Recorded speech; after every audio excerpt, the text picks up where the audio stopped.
Everyone, happy Wednesday. Hopefully your day is off to a good start. Slowly but surely getting my mojo back. Still have a pretty bad concussion. And what they say is you shouldn't have any brain stimulation, no bright lights, no computers, no live streams. But hey, this is information that I need to get out ASAP. Dark Road Run, guys, listen.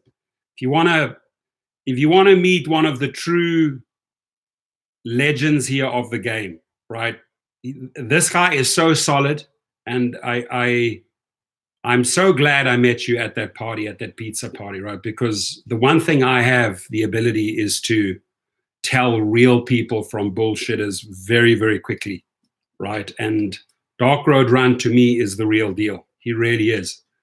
And I just love the way he grinds it, and he's out there. He's being persistent, staying true to his game, bringing out videos, off the charts, editing skills.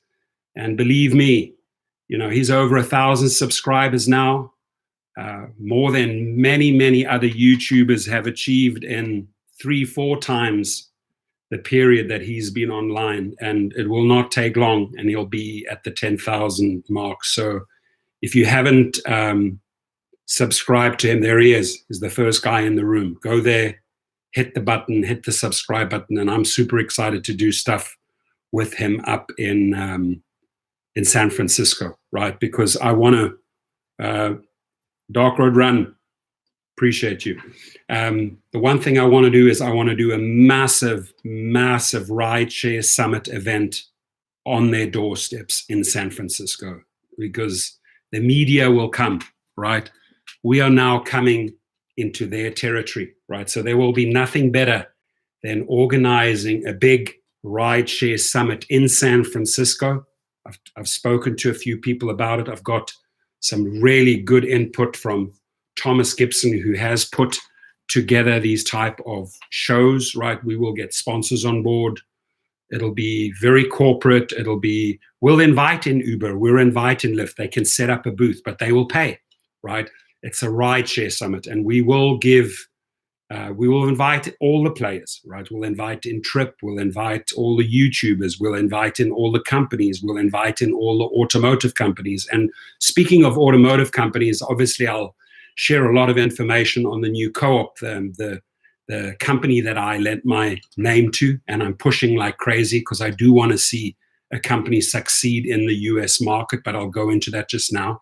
But let me just acknowledge the people that came into the room: D Banks, Nathaniel Davies, Dark Road Run, Alex Kane, awesome warrior there, Mark Fowdy, thank you, Danny Morgan, Tommy, Roxanne, Martha Hoffman, good to see you here. Knoxville, Tennessee in the house. Alex Kane, thank you for your text, brother. Thomas O's from Philly, shout out to Philly. Auto Top 79, Rideshare Hustle. I like that name, the Rideshare Hustle. So I'm going to dive straight in and sort of explain where I want to go with. I just got a call here, but I have to unfortunately.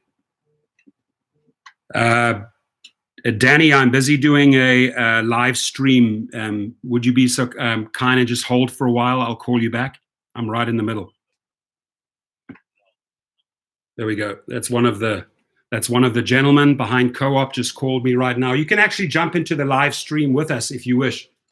A lot of questions out there, a lot of good questions, and I'm talking to you while we're live streaming. So I got Canada on the line here. 1 second. Do you want to say good afternoon to everyone? Hi, everybody. Good. You know what? It's unfair. I threw him on the spot. He just walked straight into a live stream, everyone, and that's not really fair of me to put him on the spot, right? So what I will do with you is I'll connect after the live stream, but feel free to come in. It'd be nice to have some Canada representatives in the house. Yes, absolutely. We'll be happy to. Awesome. Thank you, sir. Appreciate it. Bye-bye. So the one thing I like about the Canadians, about this company, is that this is not a startup, right? They've been out there for approximately 12 years. They've built a massive infrastructure worldwide. And anytime I make a suggestion, boom, within 3 hours it's there. It's in the website, it's incorporated. That's what I like, right? So when I started GOAT, Greatest of All Time Drivers, by the drivers, for the drivers, we made a lot of momentum, got a lot of movement on that, a lot of traction, a lot of support. And a lot of the stuff that we've already achieved is flowing into the co-op, because there is no better company structure, right, than getting something off the ground than a cooperative. And if you want to look up the meaning of a cooperative, the word says it all. It's cooperation. So this is truly, truly a company. Local Driver is truly a company by the drivers, for the drivers, servicing the riders, right? So where drivers have the say, where drivers get to, share their input, their direction, be on the board, right? Voting rights, etc., right? And a 90-10% split. There is no company out there that can even remotely or come close. But because of the existing infrastructure, because of all the relationships, B2B, the business to business aspect that has been built up over the last 10 years within this company, and so many of those benefits and rewards are able to reach your doorstep. They can get passed on to you, right? And what I say here, folks, is many of us are driving on Uber or Lyft or both, right? Yes, they are functioning companies. They are live. Yes, they've had billions and billions and billions of investment dollars. But Derek Hay and Logan Green report to one type of person only, right? They bow down to the investors, right? They have to produce for their investors. And along the journey of Uber and Lyft, the way I've been looking at it, and I mean, I do have my master's in business. I do have 2 degrees, so I can mix it up with these individuals. I've built companies, I've sold companies.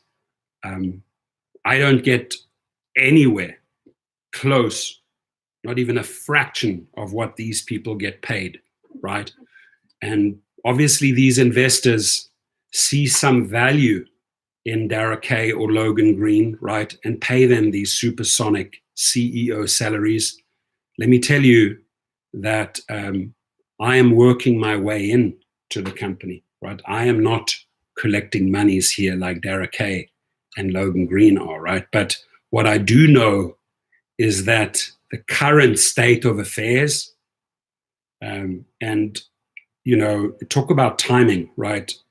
Remember the strikes in Amsterdam were taking place today, right? And I'm going to read you this. 400 people gathered in front of the Uber office striking. They came from England, they came from Holland, they came from Germany, they came from France. All these people drove there for the strikes, right? Because they wanted better pay.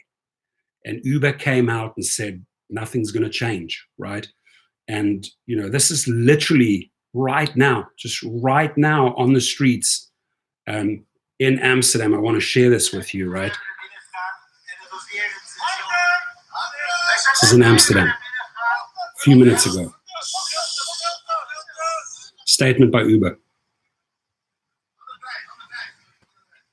Wij zijn net bij Uber naar binnen gegaan en het was weer hetzelfde liedje. Er werd weer gezegd van, we denken met de partners.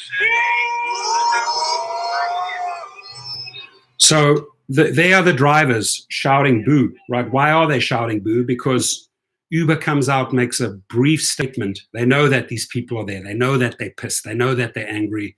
and that basically says the show will go on the same way, the rates will not change, and if you don't like it, you don't have to drive. That's their attitude. This is what these people heard that traveled from far, right? They traveled from England, they traveled from France, they traveled all the way to Amsterdam. Hundreds, I have several videos, I've watched the videos, right?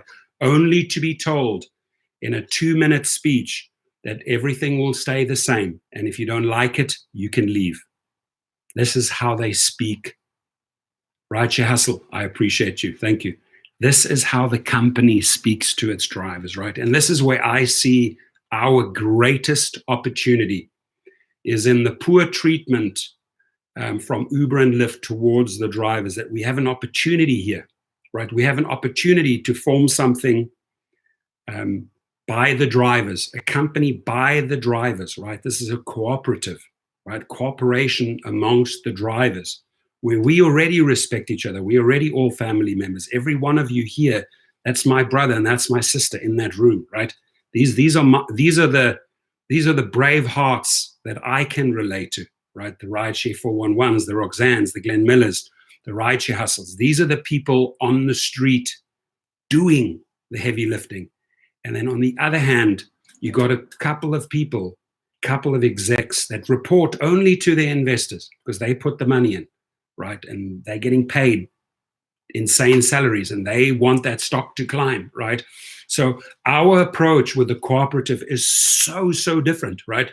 We're not striving for an IPO, right? That's not our goal, right? We are not going towards an IPO.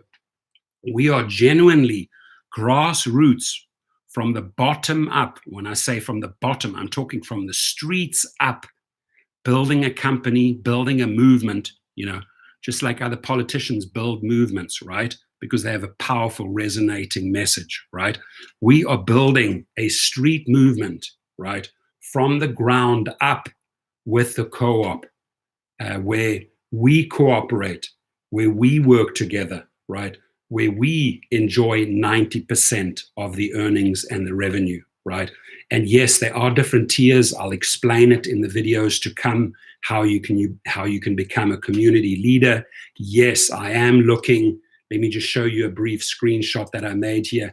Yes, I am looking towards all these social media marketers to help lift us up, because the only way we truly start a movement, right? And you could almost use Geo's title, sort of a rideshare revolution. I like it. That word fits in here pretty well right now. But the only way you really start making inroads to Uber and Lyft is by creating a third power player, right?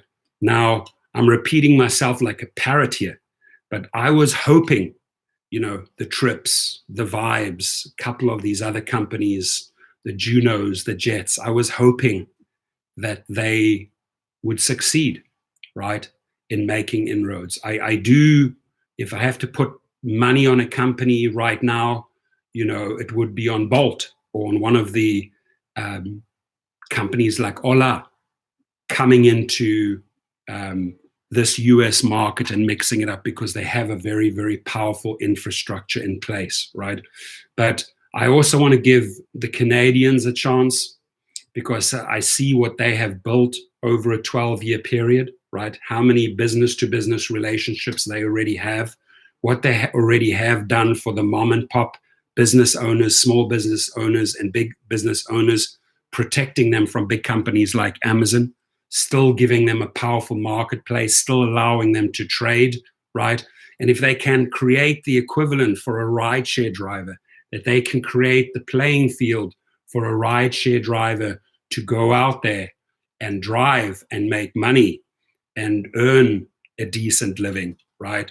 Then we have achieved our goal. Only then have we achieved our goal. So yes, I am reaching out to, and I'm going to mention a whole bunch of names, because I do want them to make videos and drop links. And by the way, yesterday was a phenomenal media day for this company. We got 10 articles out there, one on MarketWatch, one on Fox News, one on ABC, one on MSNBC, and then on several on smaller stations. So we had a very, very good media day, a media launch day, which was coordinated between myself and the directors of the co-op in Toronto, Canada.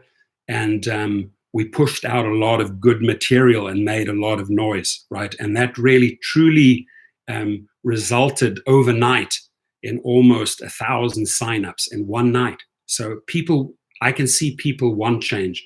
Now, to all of the people that have already gone to the website, localdriver.co, which takes you to the co-op, there is a sign-up page. If your city is not on that list, it's okay, because the first 55,000 drivers enjoy free membership and it's filling up quickly, right? So go register there. Your little city or your little neighborhood is incorporated. You're not left behind. You're in the mix with those first 55,000. So do go sign up. I have also asked the directors at the co-op to send a responder out, an autoresponder out, which explains where you can download the apps, what some of the rewards are, what a co-op is about, how you can become involved, how you can become a community leader, and so many other things that I really want a driver to receive right off step one, right, when they fill out that form. And when you fill out that form, you can nominate the person that referred you. So, for example, if the rideshare guy makes a video about the co-op, about that link, about the website, then you can put in Harry Campbell, right? If Dustin is making a video about the co-op, pushing it, right, helping our ground movement, our street movement, then you could put, Dustin Nickel in as the referring individual, or just put in the YouTube name. They will know who that is, right? So I'm even reaching out to, Randy Shear, the Uber man, just make one video for us, right? I'm calling big favors here, right? And I'm not saying there's 100% success formula here that we're working with, but we are able to capitalize on that poor treatment we're getting from Uber and Lyft, right? We're able to restore some dignity and respect and push for better pay right here with this co-op, right? So I ask you to give them a chance. I'm just amplifying the voice of the co-op, setting a stage, creating a marketing machine, getting out the media, the press releases, so we can make as much noise and create a ripple effect throughout all the social media, sharing the links on Facebook, Instagram, tweeting them out, making short little videos, inviting people into the co-op, telling your listeners, hey, put in my name under the referral bar, right? Because the more referrals you have, you then reach the status of basically a community leader. And there are far higher privileges for community leaders that bring in a lot of people. The Simple Driver, Kevin the Entrepreneur, just dropped one short little video. Drive Girl Drive, San Diego Rideshare Pro Thomas Gibson just dropped one little video in there for us in San Diego. Dave the Uber Slave, the Rideshare Trickster, Dark Road Run. I just made a video about him 30 minutes ago. Great guy. CEO Drive Her, the Rideshare Hub, Jay Credeur, Rideshare Revolution Geo. I'm even reaching out to Geo. Make a video, right? No matter where this goes, let's give it a shot, right? Rideshare 411, who was texting me this morning, Gig Nation, Gridwise, that just made a great video for all the YouTubers.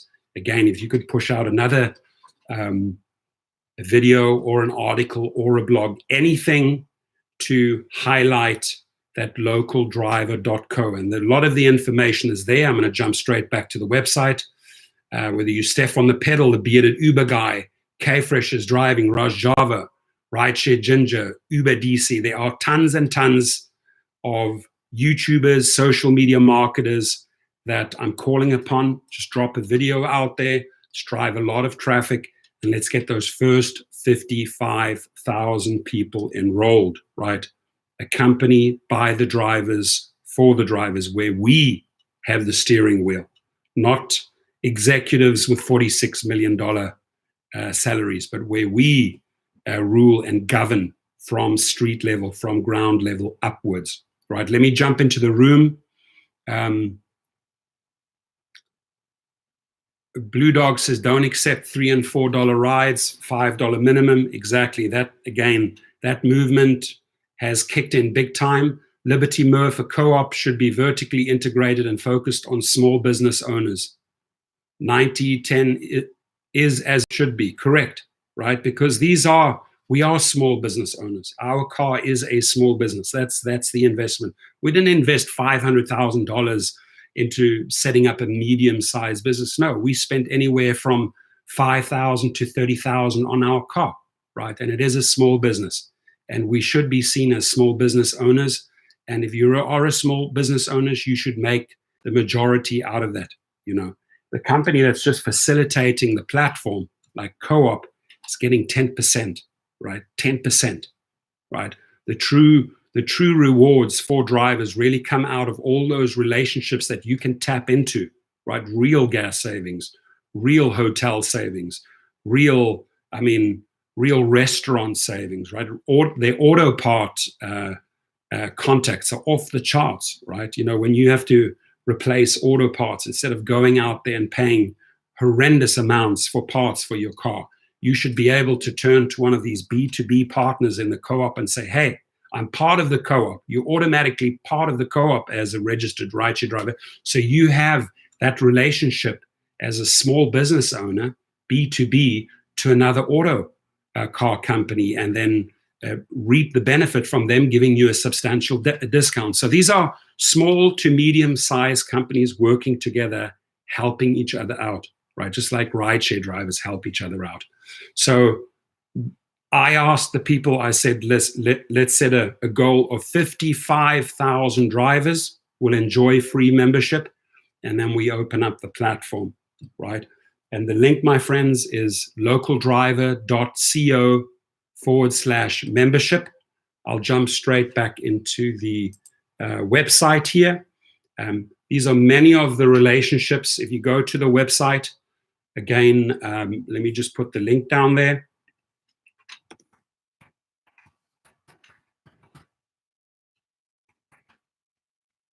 You go to that link, right? You get onto this very website where I'm right now. You'll see a couple of screens.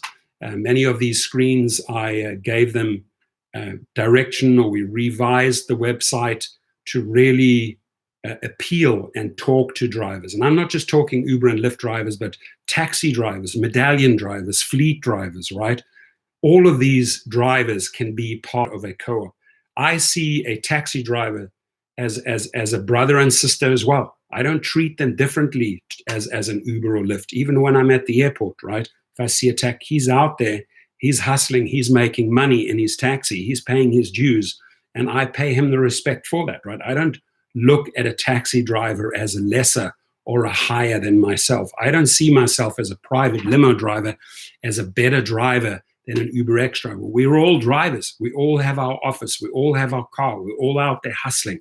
We're all out there driving streets, avenues, highways, byways to make money, right? And we enjoy the job. The one thing I learned talking to so many drivers over the years, we really like the job. We like interacting with people. We like making friendships. We like networking. We like taking that networking opportunity to another level, right? So let's work together here. Now, the website, there is a contact us section in there. If there is any question, any of the visitors, we have 81 people in the house. We have 16 likes. I know we can get it to 25 like that. I can't flick with this one, unfortunately, right? So let's get those likes up if we can. But any questions up there, right? I'm fielding a lot of questions as it is, but I really want to do what I do best, and that's concentrate on the marketing and making noise. But allow the people of the co-op to get back to you. So you have any question, there's a contact us, you know, hey, I want to know, how does it work if I'm in a small city? Or how does the structure work if I join the co-op? Or what are the privileges, right? Firstly, when you join, we are going to be sending out an autoresponder that explains everything. But beyond that, there might be questions that you have, right? And I'm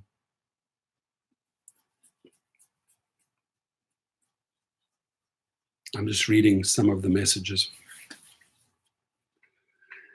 I want to address Trump Tribe 2020 there. He says, is there going to be any leverage, meaning can we build a fleet with this platform? And then the one thing I want to acknowledge, Trump Tribe 2020. Trump Tribe 2020 doesn't come in here and inject politics. If you notice, every single time this person has been civil, right? And he's asking rideshare questions and he's asking good questions, right? So I always say, hey, let's not mix religion, politics, and that with rideshare. And sometimes people come in here and they just use this as an advertising platform and they spit, a lot of people just spit their venom into the, but if somebody comes in respectfully like Trump Tribe 2020 does, you know, obviously I know where he stands on his politics, but he's keeping it rideshare related. He says, is there going to be any leverage, meaning can we build a fleet with this platform? You can, within the cooperative, run a fleet of cars, absolutely. As long as all of those members of the of that fleet are within the cooperative, you can still run that identity. The cool thing about the cooperative is that it's set up in such a unique fashion, right? And especially the media, especially grants, city grants, licensing, everything is made easier for cooperatives, right? Cities really enjoy cooperatives because they yield a lot of power against some of the big corporate bullies, right? Especially like, for example, in the field of, like, you have Amazon on the one side and a lot of the moms and pops being pushed out of the market because of Amazon, right? Now, I like Amazon, but the one thing Amazon does do is, I mean, I like the service and what they do in the fast deliveries and all of that. I like the reviews, but the one thing, the downside of Amazon is that it really destroys a lot of these mom and pop shops, right? A cooperative gives them a voice. A cooperative gives them collective bargaining power. A cooperative gives them, you know, voting rights and a presence so that they can go up against these big companies. And that's really what we get to achieve here as a rideshare cooperative, right? Because if we start getting all of those drivers into the cooperative, right, and start governing it as a true cooperative by the drivers, for the drivers, extending services to the riders, we're in a very, very powerful position. Liberty Murph says the state of Georgia abbreviation is incorrect on the co-op website. Georgia is GA, not GE. Okay. Thank you for saying that. That's up to them to correct, right? And we'll tell the Canadians. Alan Mills, tired of the drama with all the Uber YouTubers. I agree. It's just it's petty. It's petty when one guy here starts a fight with another. You know, the bottom line is, if you're not able to collaborate and work together, if you feel like as a YouTuber you got to alienate yourself and bash other people, good luck to you. You'll be stuck at 250 subscribers for the rest of your life. People do not, mark my words, people do not follow people that trash other people, right? Because the bottom line is they're not superior, right? People do not follow people that only have a negative message, right? Because there's nothing to gain, there's nothing to learn from someone who dwells in negativity. Let me tell you that. So if you, I know a couple of people that have gone extremely dark and negative in the last few days, right? And if that's the arena that they want to play in, then let them do that. But I always look at their subscribers, right? They never tend to get out of this 200, 250 mark. They stuck there for a long, long time. Elias, I agree with you, right? He says, I hope that Trump Tribe 2020 keeps it that way, respectful person, just saying. He is. So, you know, he's been extremely respectful, regardless if the word triggers you, right? If the name of the title of his channel triggers you, the bottom line is if somebody has the ability to keep it to rideshare and try to come up with solutions, try to come up with good input, we should be all ears, right? We should be all ears. Now, as we wander through the website, it says, become a partner and receive 90% of the revenue and equity. That is possible in a cooperative. And Lyft and Uber drivers, medallion holders, and fleet holders join now and equally own your local rideshare co-op, right? So as it says, equally own your rideshare co-op. Some of the bullet points: get 90% of the revenue. Our drivers get to take home more money than ever, with 90% of the ride for delivery fare going straight to their pockets. Now, the cool thing is, when I had the conversations with the people at the co-op, the back and forth, is that they have such a portfolio of restaurants that they work with. I mean, Uber Eats, Postmates, and DoorDash would get jealous if they only knew the portfolio of restaurants that these individuals work with. So when it comes to opening up the app to food deliveries, when it comes to opening up the app to cargo, packages, freight, small freight, fast freight, whatever it is, right, where you get to either drive people, food, or products or cargo, their network that they can boast with is built over the last 12 years. They've been around far, far longer than Uber and Lyft have been in the marketplace. So, Uber Eats may have its relationship with a lot of restaurants, but when you truly look at how many restaurants are in the cooperative, it makes Uber Eats look silly. It really does, right? So DJ Quicksilver says, I tried to sign up last night, but something went wrong. Now I've got to wait 24 hours. I'm a Las Vegas driver. Okay, I haven't received any issues as far as the joining section, right? We got a lot of publicity on Bloomberg, MSNBC, Business Insider, Yahoo Finance, 10 articles alone yesterday. Who are we? Direct Global, Direct Co-ops is an e-commerce company which focuses on developing and operating platforms allowing purchasers to leverage collective purchasing powers to reduce the cost of procuring products, services, raw materials, and finished goods. The company's proprietary web-based platform enables small and medium-sized businesses to harness collective purchasing power to reduce purchasing and shipping costs, right? So that is what they are built on, right?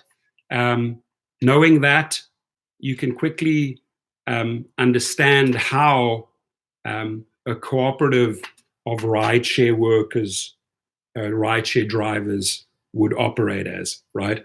Direct Co-ops has developed a web-based platform that works with local business associations and others to connect small business and medium enterprises and enable them to aggregate orders for goods and services from local and national manufacturers, suppliers, and service providers. The theory behind this is to access far better procurement rates by utilizing group purchasing power, thereby allowing groups of smaller businesses access to the preferential rates large businesses can negotiate with suppliers.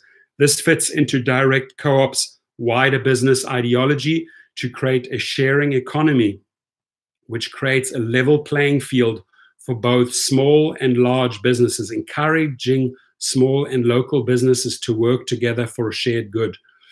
Direct Global, Direct Co-ops has created the local driver co-op for the transport of people and goods. Let me repeat that. Direct Global, Direct Co-ops has created the local driver co-op for the transport of people and goods. Local Driver is a driver-owned cooperative where members receive 90% of the revenues and equity, allowing local drivers not to just undercut Uber and Lyft, but to pay our drivers partners more. That's the key thing here. Allowing local drivers to not just undercut Uber and Lyft, but to pay our drivers partners more. Direct Global, Direct Co-ops has already established partnerships with some of the largest cooperative and business associations in North America and has began to populate its marketplace platform for the future last mile delivery of food and products. So we intend to become a key player when it comes to that last mile delivery of food and products, right? So we can get them across to the buyer through this network of cooperative buyers, of drivers. In 2019, Direct Global, Direct Co-ops became the Canadian strategic partner of the Commonwealth Enterprise and Investment Council to promote the Direct initiative in 53 countries. So their presence goes way, way, way beyond Canada and the US, as well as the exclusive e-commerce platform for the United States Pacific Rim Chamber of Commerce. Direct Global, Direct Co-ops has been featured on MSNBC, Bloomberg, Yahoo Finance, Business Insider, and received mention in Everything for Everyone, Nathan Schneider's seminal text on the modern business cooperative movement. Some of their partners in the co-op, you can go through that. You can click on that. They discuss the partners that they have there. Why join? Very simple, get 90% of the equity and revenue. Flexible schedule, become a member of grassroots movement, right? We're starting a movement here, and riders save up to 20% versus the competition. Enjoy unbeatable rates, guaranteeing your money supports the drivers and their families. So true rewards. Then they did a cool little thing on me. I appreciate that. Very nice of you. Local driver co-op partners enjoy access to our co-op benefits on products and services. They explain that there. Some of the relationships that they already have. Gas savings at 66, at 76. Esso, Sunoco, a lot of different gas savings. Then another segment that I just introduced yesterday, first 1,000 drivers in each major city join for free. If your city is not on this list, just contact the company so that they put your name, your city on the list, and they expand that, they grow that, right? But basically the target is 55,000 drivers. That is the target here. The app, you can download the Direct Local app and already start enjoying the privileges from the various B2B companies. We will soon be announcing the links to the driver app that you can download. And then I like this message here. Be the future in today's rapidly evolving world. We hope to employ these self-driving vehicles to ensure the drivers of today are not left behind when automation becomes the new reality.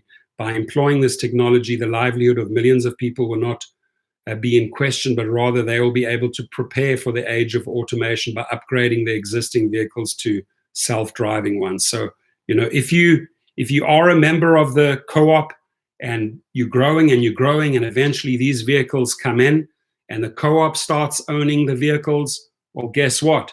You then have access to the monies that these fully automated vehicles create in the future, right? Owned by the co-op. Some of the newspaper articles, become a member on the top there. There's a link that you can fill out. Again, first 1,000 drivers in each major city join for free. It's highlighted there.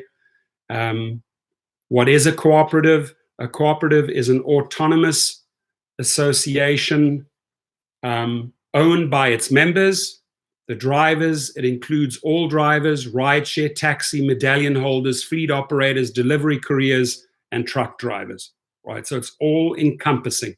What is a cooperative? A cooperative is an autonomous association of persons united voluntarily to meet their common economic, social, and cultural needs and aspirations through a jointly owned and democratically controlled enterprise. Cooperatives are based on the values of self-help, self-responsibility, democracy, equality, equity, solidarity is a big one that I preach. And in the tradition of their founders, cooperative members believe in the ethical values of honesty, openness, social responsibility, and caring for others. Let's address honesty. And I don't want to bash Uber and Lyft too much, but in the last 2 years, this is my personal opinion, I have found them to be extremely dishonest. I have found Uber and Lyft to be extremely misleading. I have found Uber and Lyft to be rather conning, right? Presenting something that sounds glamorous. Lyft to be rather conning, right? Presenting something that sounds glamorous. I've based that on many of the promises that they've brought out, and I can truly use this word very easily, especially when it comes to the last, 730 days of Uber and Lyft, is that there is a high level of dishonesty. I don't want to go too dark here, but I have my day in court where I get to prove a lot of this dishonesty. A cooperative is exactly the opposite. We want to inject honesty. We want to inject respect. We want to inject openness, right? And hence, that's why I'm saying, if you have a question, if you have any question, there is a contact us button, right? Fielded by a person at the cooperative team in Toronto that will get back to you. Anything, having the title as a CEO, firstly, it's a great privilege. I'm not going to get into all the questions and answering. I'll be chewing up hours and hours of time. I really want to concentrate on the big ones, is build the company, market the company, make noise, rattle their cage, shake the Uber tree, shake the Lyft tree, and try to make as many inroads as possible to become a legitimate contender for this company, right? Another thing, in the tradition of their founders, cooperative members believe in the ethical values of honesty, openness, social responsibility, and caring for others, right? But one thing I can tell you about drivers is that they truly care for one another. Just look at Mandy, the rideshare driver, passed away from cancer.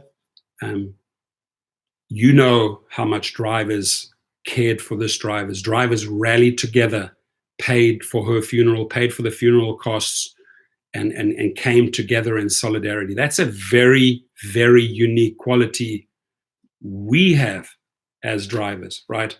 I cannot quite say that for Uber and Lyft. If you have an issue, you have an accident, it's pretty much, you're on your own, buddy. You get to sort it out, right? There are zero bridges. There are zero efforts by these individuals, Derek Hay, Logan Green, to work with drivers. And that is their biggest downfall. That is where we're going to hammer them over their head again and again and again, is that they are out of touch. They've lost touch with the drivers. They've lost the respect.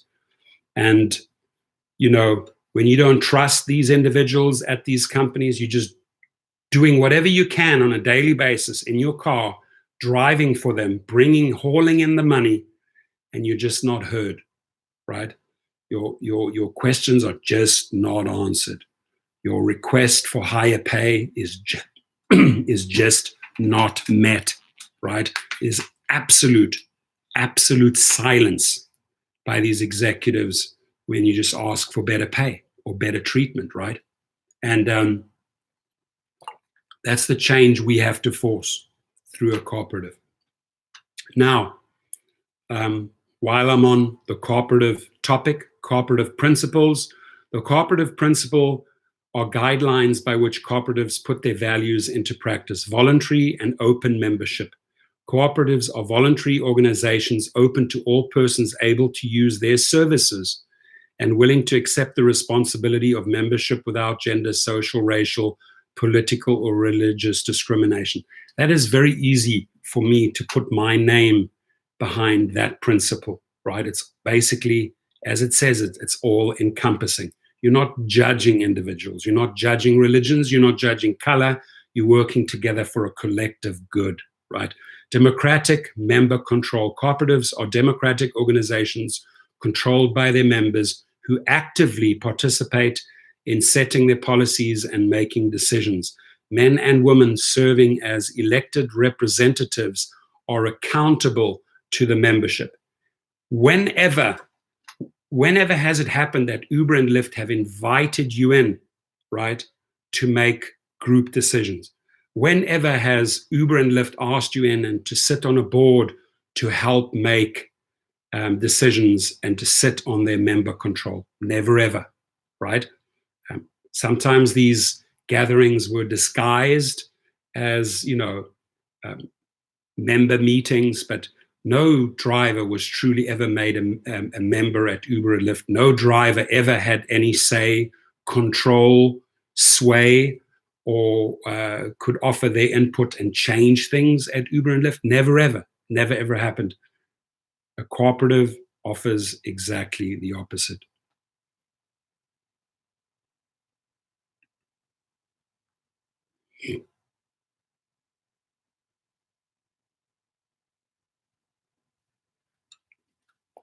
Trump Tribe 2020 says, do you think as the company grows into a $1 billion company, it's still going to have the high touch with people, the corporate? Well, the bottom line is, even if it turns into a $1 or $5 billion operation, right? It's run by drivers. It's a cooperative run by drivers. So yeah, you will have driver members on the council, you will have decisions by drivers, but there's constant communications from drivers to drivers, right? No matter how big the company. And then obviously, when you have that power of tens of thousands of drivers performing services in a cooperative, right? Then the big boys who were built through multi-billion dollar investments have to take you seriously, right? If you look, let me give you an example. You're a politician running for presidency. It's a few ways of doing it. Yeah, you can form a super PAC. You can go out and collect from major companies, get massive million dollar donations from big companies. But those companies will always ask favors from you once you're the main guy, once you're the main lady, once you're the lady president, once you're the male president. Those companies will say, remember, we put $5 million into your campaign, give back, right? If you're president. So they put in money hoping on a future promise, right?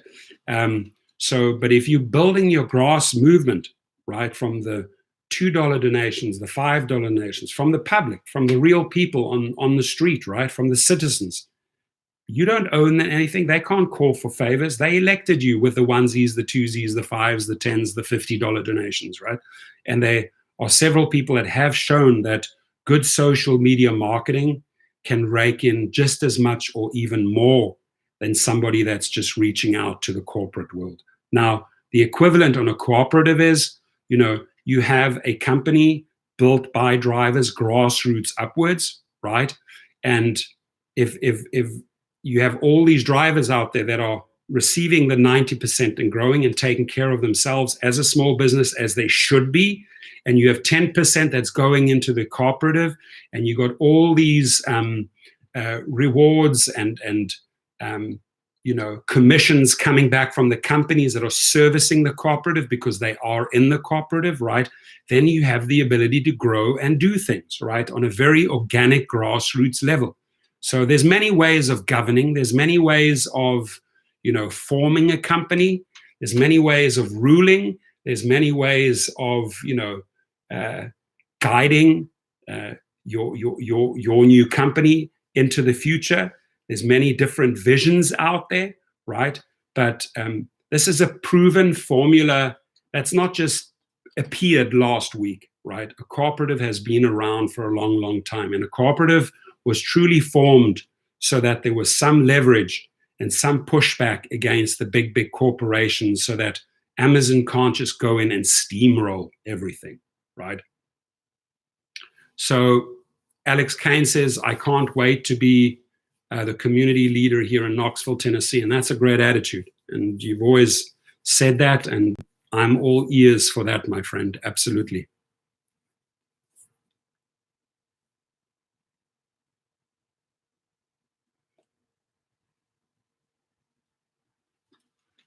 Jumping back in here. The member economic participation. Members contribute equitably to and democratically control the capital of their cooperative. At least part of that capital is usually the common property of the cooperative. Members usually receive limited compensation, if any, on capital subscribed as a condition of membership. Members allocate surpluses for any or all of the following purposes: developing their cooperative, possibly by setting up reserves, part of which at least would be indivisible, benefiting members in proportion to their transactions with the cooperative, and supporting other activities approved by the membership, right? Autonomy and independence. Cooperatives are autonomous, self-help organizations controlled by their members. If they enter into agreements with other organizations, including governments, or raise capital from external sources, they do so on terms that ensure democratic control by their members and maintain their cooperative autonomy. Education, training, and information. Cooperatives provide education and training for their members, elected representatives, managers, and employees, so they can contribute effectively to the development of their cooperatives. They inform the general public, particularly young people and opinion leaders, about the nature and benefits of the cooperation. Cooperation among cooperatives. Cooperatives serve their members most effectively and strengthen the cooperative movement by working together through local, national, regional, and international structures. San Diego Rideshare Pro, Thomas Gibson in the house. Muchas gracias, senor. Can't wait. He says, I think after what Juno and Trip has done to our trust with the industry drivers, we have been tarnished to believe in any newcomer company offers. We are concerned of the bait and switch, which is true. He's absolutely right. And I want to address that, right? Juno collected a lot of names, a lot of addresses, a lot of emails, and they sold that for $200 million to Jet, right? G-E-T-T. And people were waiting on, and by the way, this was an office that opened up, mushroomed up in New York. They have their first office. And then they had a lot of promises of opening up other markets. Sorry, my head is still pounding. It never materialized. They did get a lot of drivers in New York on the road, but they never got outside of New York, right? But they did make a start, but they never delivered on their future promise. Trip, for example, online meeting after online meeting after online meeting. I've seen nothing but empty promises for 2 years. The big difference here, my friends, and this is the one that I want to. This is the answer that I want to give Thomas, is that I would be reluctant upfront to give anyone fees. Right, a lot of people, including myself, paid Trip $149. Majority of those people will never, ever, ever see their money back, right? So that's when you once bitten, twice shy. That is the baiting part. Switching. They were supposed to get going in California. They closed down their offices in California. They went to Florida.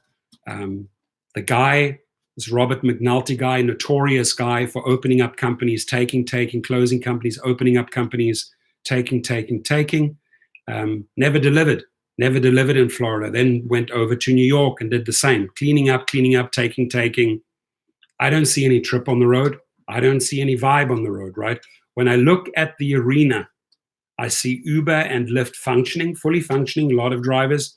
I look at the international arena, I see Ola, I see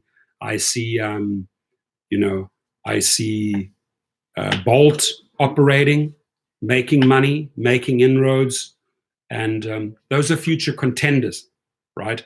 And then I will look at any startup company, right? I would actually look, and I get like, oh, have you heard of this company called Melia? Have you heard of this company called RideMate? Have you heard of this company called, all of these little things popping up here and there, right?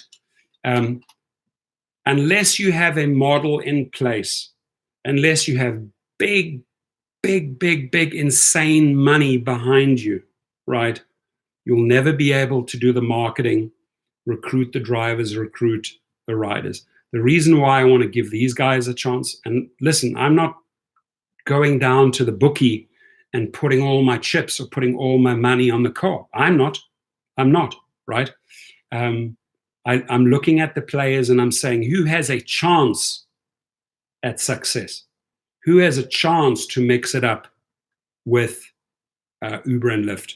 You know, and if you had to really ask me, I would say if Bolt came out and says pre-register for Bolt, go ahead, sign up there, right? We've already seen what happens if you pre-register with Trip. That paying monies up front doesn't work, right? Paying money up front with a future promise, we've been burned too many times, especially with these MLMs. MLM and rideshare just do not go together, right? So what business structures potentially have some chance or have a chance in the US market? I would say that a cooperative, the way it's set up, the fact that it already has so many companies in the cooperative has a chance, has an outside chance, right? Again, so Milas is sharing some good news. He says, Ola launched in London 2 weeks ago. Great guaranteed driver earning schemes look like they will give Uber a run for their money. And that's good. That is good. You know, I mean, I know that Uber was disobeying all the UK London laws and they got kicked out, right? And they're in appeals court right now trying to fight to get back in because London's a big city. They were making big money. And Ola saw an opportunity right there. They were an existing infrastructure. They were making money and they slipped right into the London market. And I do hope, you know, understand one thing. There is no loyalty. There is no loyalty by a driver. A driver should be a completely, truly independent contractor. He or she should go wherever he or she wishes, right? There is no loyalty from one driver towards Uber. There's no loyalty from one driver towards Lyft. There's no loyalty for one driver towards Uber and Lyft. They will go there to the company that takes care of them and pays them and respects them. You know, it's why like Amazon Flex does fairly well. They pay well and they've got a good infrastructure in place, and apparently they do care about their people, right? So, you know, you have choices. You have choices. And you've got to exercise those choices, right? The main thing is that the money continues to come in. Once you're playing around with formulas and you notice, hang on, I'm investing too much time here, not enough money is coming in here, but I'm investing a few hours here, and the equivalent to 5 hours is coming here. I'm going to put more of my efforts over here, right? So that's where the street smarts of a driver comes in. They know how to adapt like a chameleon. They know how to embrace. They know how to switch gears, first gear, second gear, reverse gear. Drivers are masters at the game of adapting, right? So going back to what the Rideshare Pro said, you know, yes, there's a lot of companies out there that would like to bait and switch the driver with a big promise. My big thing, my rule is don't spend any monies up front, right? Keep an open mind, follow the progress of the companies, right? But keep an open mind, but don't spend any money up front, right? Yes, Tom's, there is a driver and a rider app, and the local driver group, they will demo that. I will incorporate that into the videos in the next week, right? But for now, it's free enrollment. There's no place where you're putting your credit card information in, nothing, right?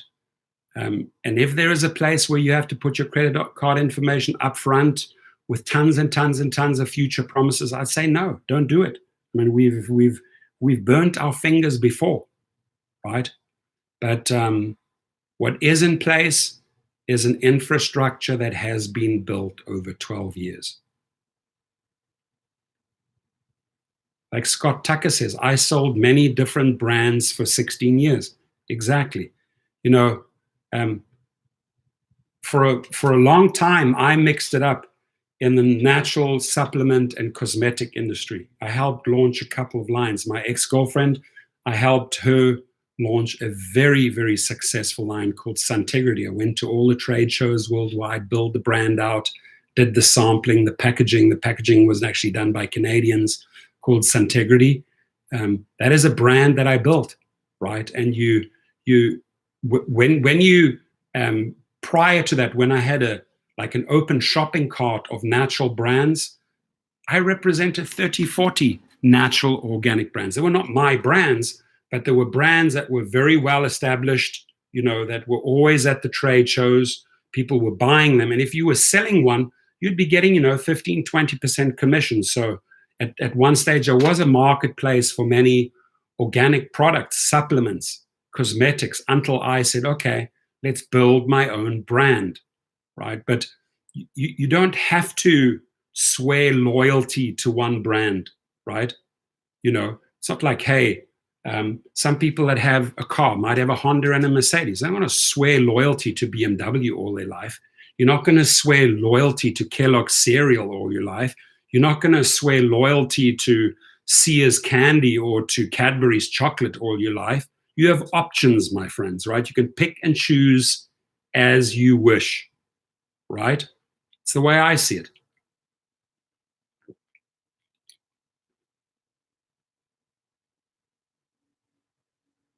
PGH, Chris, Rideshare, VW, is it as simple as turning on a local driver co-op app and being linked to a customer and make money? Or we're in the early stages and waiting to go live with company? We are in the early stages, but there is a very powerful infrastructure in the background, right? That already exists, right? Especially companies that need deliveries, food deliveries. There is a massive, massive infrastructure in place, right?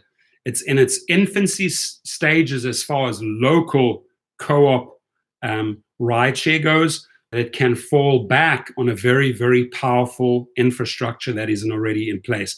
Now the question is, load up the bases on the rideshare side, and then merge the two. A powerful existing infrastructure and an emerging infrastructure. We're currently loading the bases here so that they can then service each other. Robin Reneth's in the house, Vegas, good to see you. DJ Quicksilver says, must have been a good year.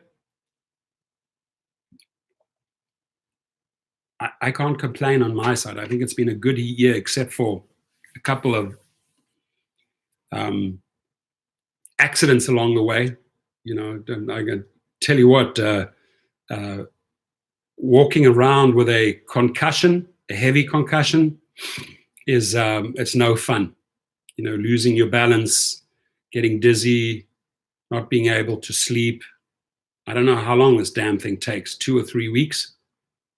But I also know that I have a lot of responsibilities, you know, towards my family, to my kids, towards the drivers, towards my business, towards my staff. So Quiet Madness, how are you? Says, signed up, Torsten. Can you tell us how this will benefit us? Anyone that has signed up will, within the next 48 hours, be receiving an autoresponder with a lot of details from the co-op, right? How does it benefit us, was your question. We are basically building an army of drivers in a cooperative, a company that is owned by drivers, right? Where you actually take 90% home at the end of the day. And that is piggybacking on already a powerful infrastructure that is in place. Many, many businesses, restaurants, smaller businesses, medium-sized businesses in this co-op worldwide, 53 countries. So the possibilities of expanding are amazing. The infrastructure in place for expanding is amazing. right? We just have to load the basis now on the local driver cooperative side. And then we will merge those two. Tom's good question. So we sign up and wait. I would say sign up and remain informed, right? The one thing is I don't want individuals waiting forever, right? I did that with Juno. I did that with Trip. You know, if there's not major movement within 6 months, I personally would walk away. You know, another lesson learned. But I will put my all my effort into the next 180 days, and then I will say, okay, are we going anywhere? Are we rocking and rolling? Right? I will not stay on board with any company for more than 6 months if they are not opening the gates and allowing the horses to run. Not going to happen. And I've been very, very clear with the Canadians about that, right? If I help build a company, right, firstly, the first 55,000 members don't pay anything. We load up all the bases, and we better get rocking and rolling with all the licenses, the insurances, etc., within the next 6 months. If not, I'm out. I look for the next best thing, right? But so far, from many of the proposals that have landed on my desk, and I get them every week, right? This to me was the first promising infrastructure that I will gladly lend my name to. And they're good people. Number 6, cooperation amongst cooperatives. Cooperatives serve their members and most effectively and strengthen the cooperative movement by working together through local, national, regional, and international structures. As I've mentioned, concern for community. Cooperatives work for the sustainable development of their communities through policies approved by their members, right? So concern for community, concern for your neighbor, for your brother, for your rideshare brother and sister, right? Working together. That's a big one. The membership in the local driver co-op is explained there, but the first 55,000 drivers in the United States join for free. To become a member of the local driver co-op, we collect a one-time contribution of $100 from each driver. However, which I've negotiated, the first 55,000 drivers in the USA join for free, right? I said, I will not put my name behind this unless we can load the basis. And if we have it and we can open up and show something, then we can start collecting. All right, what else is there? If you have to get in touch with them or become a member, you fill out that form, right? Where's the form?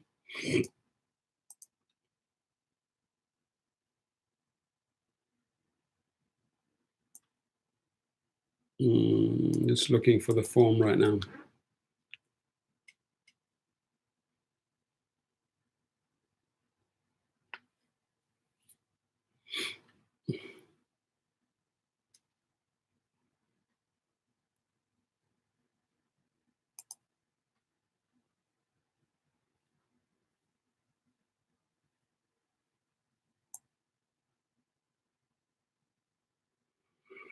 There's a become a member of the local driver co-op by filling out the form below. Your username, your password, enter your password again, first name, last name, email, address, which then obviously determines which city you're in, your phone number, and then if you were referred by any of our leaders or affiliates, please indicate their name. And by the way, if any of these individuals want to become leaders and refer people, the Rideshare Guy, Dustin is driving, Uberman, Simple Driver, Apptrepreneur, Drive Girl Drive, San Diego Rideshare Pro, Dave the Uber Slave, Rideshare Trickster, Dark Road Run, CEO Driver, Rideshare Hub, Jay Credeur, Rideshare Revolution, Rideshare 411, Gig Nation, Gridwise, Steph on the Pedal, the Bearded Uber Guy, Ride with Peterson, K-Fresh is driving, Raj Java, the Rideshare Ginger, Uber DC, etc., etc. I want to build a grassroots movement with a lot of the social media marketers. If they make a video and you are loyal to them, that's great. Put their name in, right?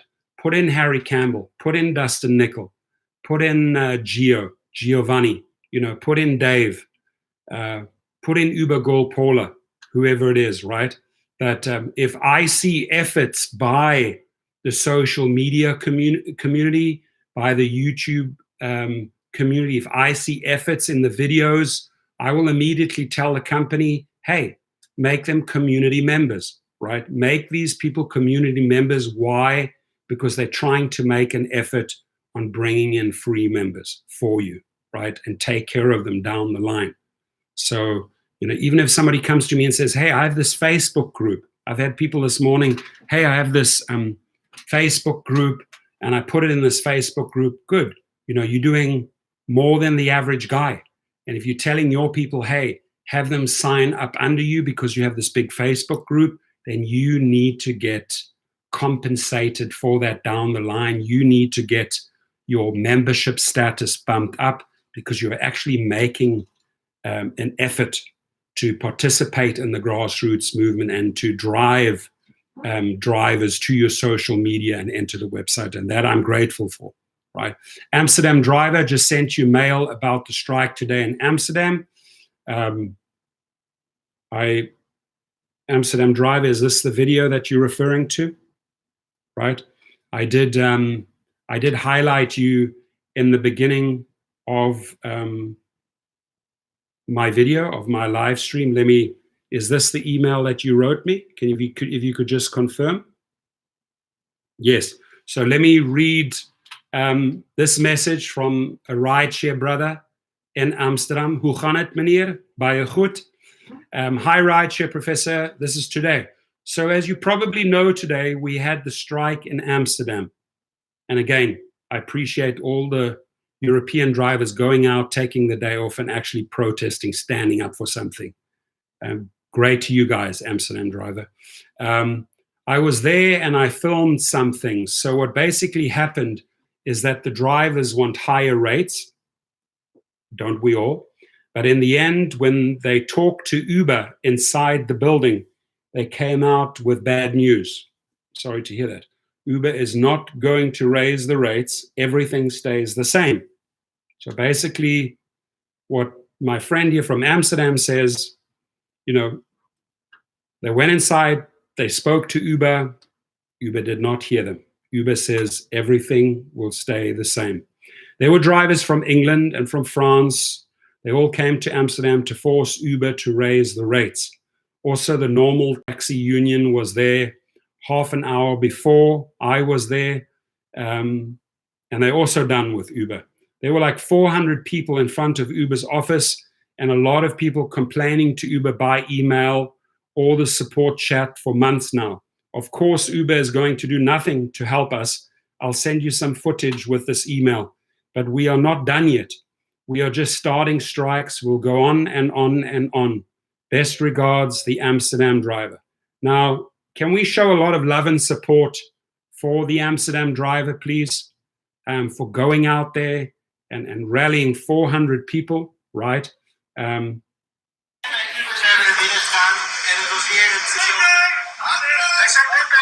you have an Uber representative come out.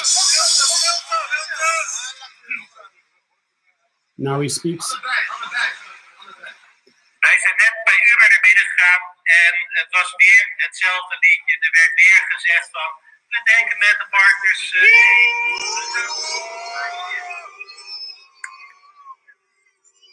we gaan jullie helpen met kosten besparen. En toen hebben we heel simpel gezegd, wat gaan jullie nu voor de chauffeurs doen? Gaan jullie de chauffeurs dan realiseren, ja of nee?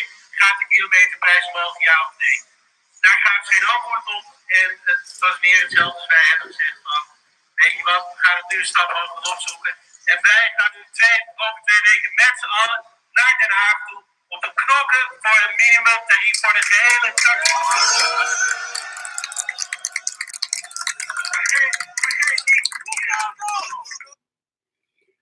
So yeah, they rallied there and they were asking for the minimums.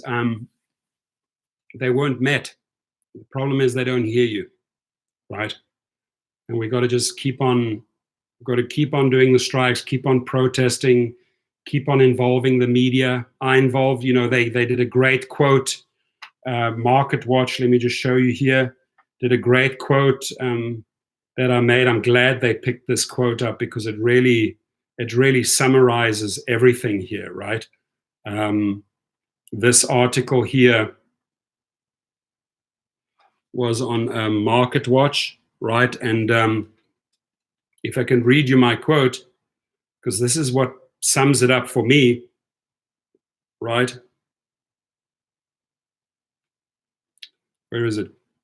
This was my quote, and the media in Canada and the US ran with it when I said, it's amazing how these multi-billion-dollar corporations ignored the needs of their most precious resource, the drivers. Through local driver co-op, we will finally not just have a chance at truly equitable future, but we will also get our dignity back, said Torsten Kunert, right? We'll get our pay back, we'll get our respect back, right? We'll get our voices back, because they don't realize what they have, right? They've never acknowledged the driver. They've never praised the driver. They've never thanked the driver. They've just used the driver.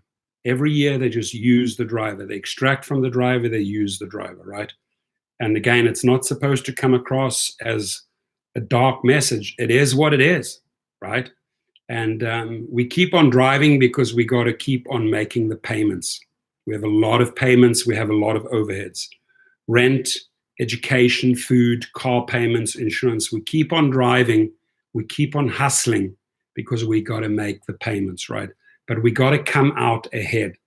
This is one of the reasons why I will give this my very, very best shot. And I'm calling on, again, all these brothers and sisters here in the rideshare community, in the YouTube community, to help make noise, right? So we can get somewhere. Daddy Emperor Trump, turpentine is good for stomach bacteria. Guys, you need a teaspoon in the morning.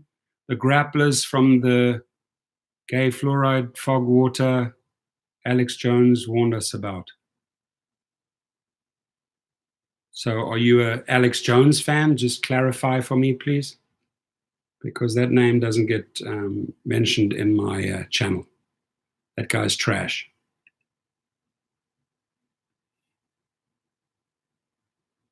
Quiet Madness says they really do not care.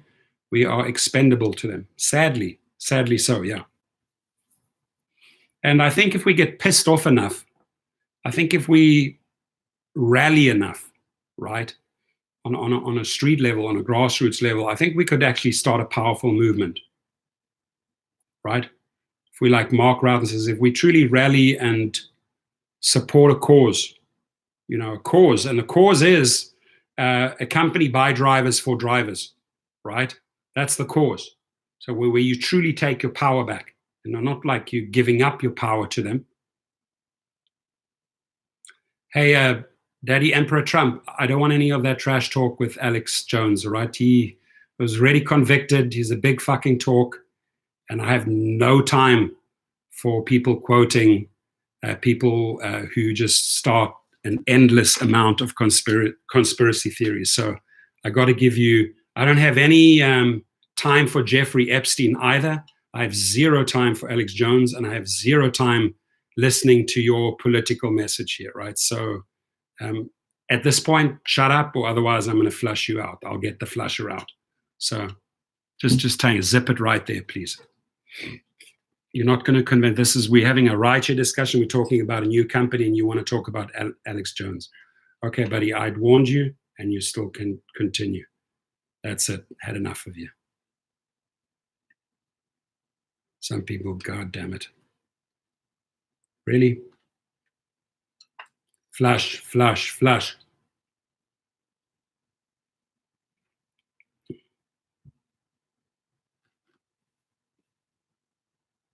Thank you for subscribing to the Amsterdam channel. That's very nice of you. Yeah, flushed him. Flush, flush, flush, flush, flush, flush, flush. Oof. And when you have a concussion, when you move your head, everything starts spinning. So apologize my movements for being very, very slow. But Daddy Emperor Trump, for you quoting Alex Jones, I got to give you the flush. Sorry.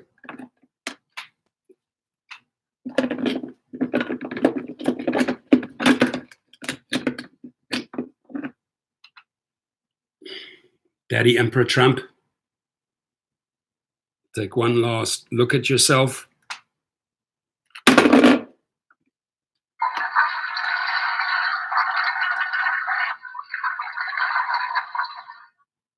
Pretty stubborn when he came back up again. He's a floaty.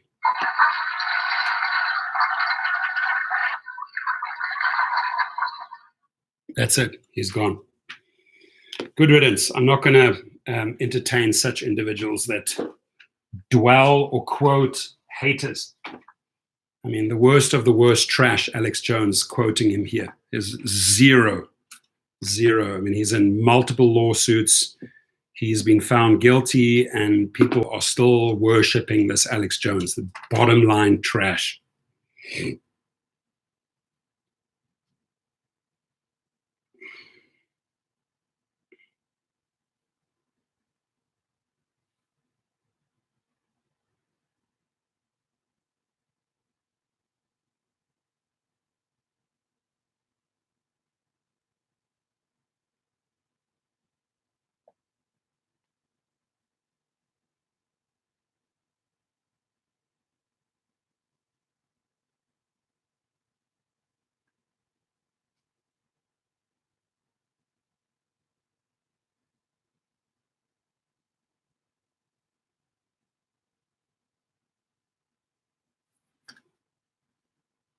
Hey, you're on a roll. So let me tell you a story about Thomas Gibson, Rideshare Pro. His car was totaled. Very upset to hear that news. I know how much he loves driving. I know how good he is. Munib Bremen in the house. New York's in the house. Thank you for dropping in. Appreciate it. Guys, another great figure in New York. If you want to follow him, and there you can see his name, Munib Bremen, and subscribe to him. He's definitely a power player in New York, and he has your back, right? He has the driver's best interest in New York. So we support each other, right? Although I got to say, I was really disappointed, and I'm not going to mention names, not going to give them any energy, but I was just disappointed in a rideshare driver yesterday and today we came to his aid. We really rescued him. We helped raise money for his car when he was down and out, and he's back out there just trashing. You will never, ever become anyone if you are stuck in the arena of negativity and trashing. Just want to give you that advice. You know who you are, right? And don't go around making false claims and putting labels on individuals when you have nothing to substantiate your statements, right? Because people will come back at you with defamation lawsuits faster than you can think, right? So I had to block this individual, once bitten, twice shy. I gave him one chance, but when you want to trash, when you want to inject that type of venom, all I can say is you're stuck on 200 subscribers for a long, long time and haven't grown, right? And those are people that find the same people that attract the same negativity, and then they feed each other. It's the victim mentality. Victims feed victims, right? It's a downward spiral. There's no elevation. There's no lifting up. There's no positivity in the message. It's just trashing. So I'm not going to mention names, but my warning to this individual is be very, very careful when you use names and you make false statements and you can't back them up. Either you have short-term memory loss or you ignoring what you're putting out there, but it's there, right? It's out there, recorded. And again, I'm not going to give this individual even a second, a soundbite, what his name is, because he's not even on the radar, right? So I'm done with this character. and he's insulted one or two of my colleagues that work extremely hard. You know, they have over 16,000 subscribers already. They are someone in the arena, right? And then I don't know why people have to trash such individuals. Are you desperately trying to get subscribers? Are you desperately trying to make a name for yourself? But I'm not even going to mention the name because it's not worth it. Shouldn't even have brought it up. Robin Renoth texts me. She says, brainstorming for your eyes only. Will do. For my eyes only.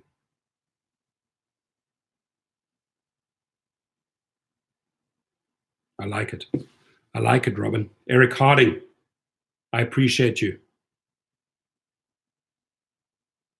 Thank you, my friend. That's very wonderful of you. That sort of validates, you know, that's a nice thank you and a nice recognition for me, at least. Eric, I appreciate it for the hours and the efforts we put in, right? We're just trying. We're trying to get something going here, right? It doesn't, and honestly, sometimes simple ideas don't need money. They just need a good message, right?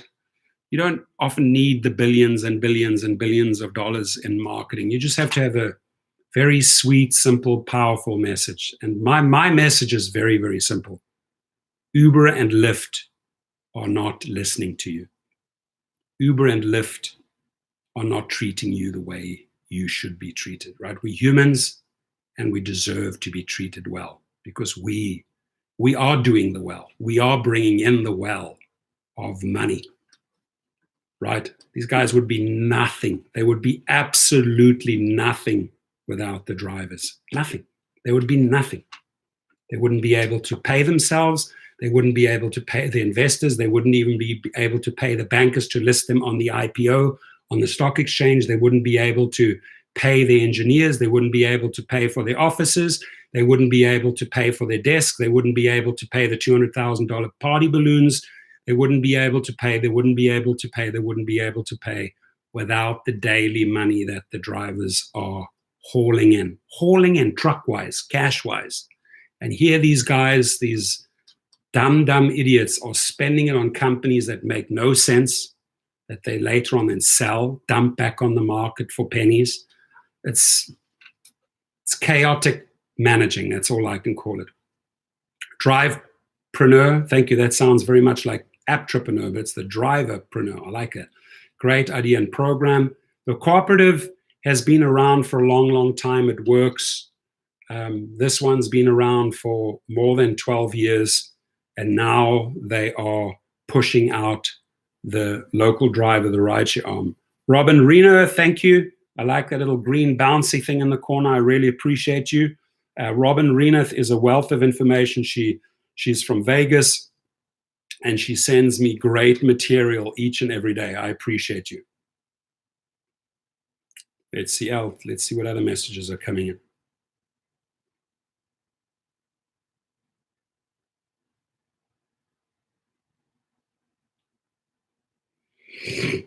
Bobby J, I got your message. Thank you.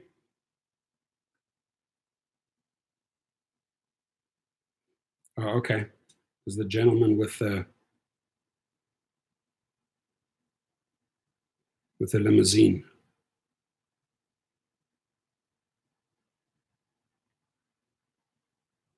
So Rick Herman, if you're listening in, go to the contact page on the co-op website and share your idea. You know, if you've heard the term plug and play, there are a lot of people that have good things out there.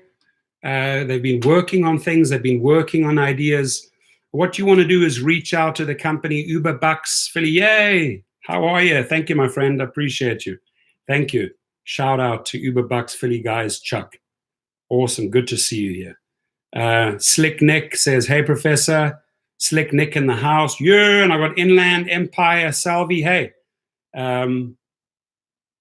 send me that picture. I've got the picture. Send me the little story, Inland Empire Salvi, so I can make a video out of that. how these guys are keeping drugs and opioids off the streets in the Inland Empire, right? They K9 unit during the day, professional, and then they're also out there ride sharing. Amazing group of people. Share the stories with me. Alien Workshop. Oh Lord. Oh Lord. Oh, Alien Workshop. You only have to say it once, but he is not Jesus Christ. You must be tripping on some opioid if you think that Donald Trump is Jesus Christ. There's nothing to do with Jesus Christ. And there he is. So go fuck off and start spamming my page here. Okay, flush, Alien Workshop. Flush.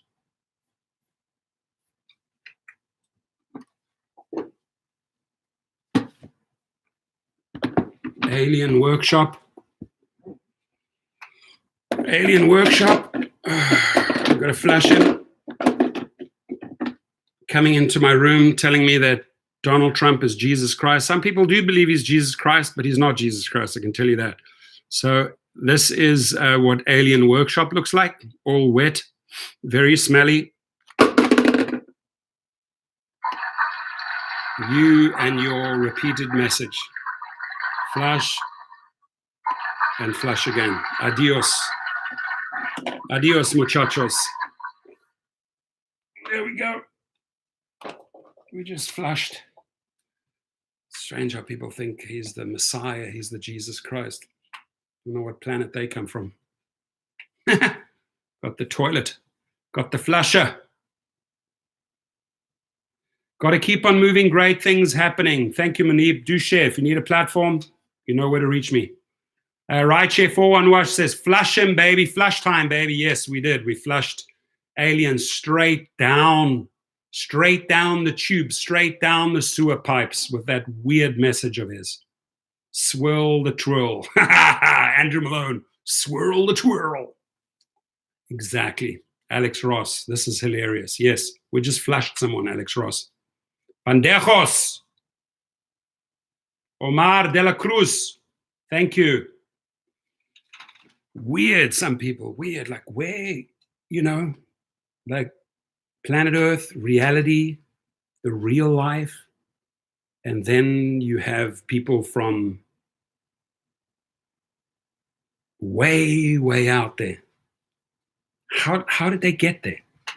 Or are these bots or robots? What are these people, right? It can't be real people because nobody thinks like this.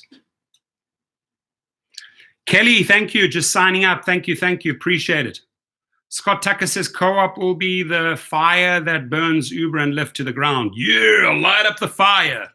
Come on, baby, light my fire. Yeah, we gotta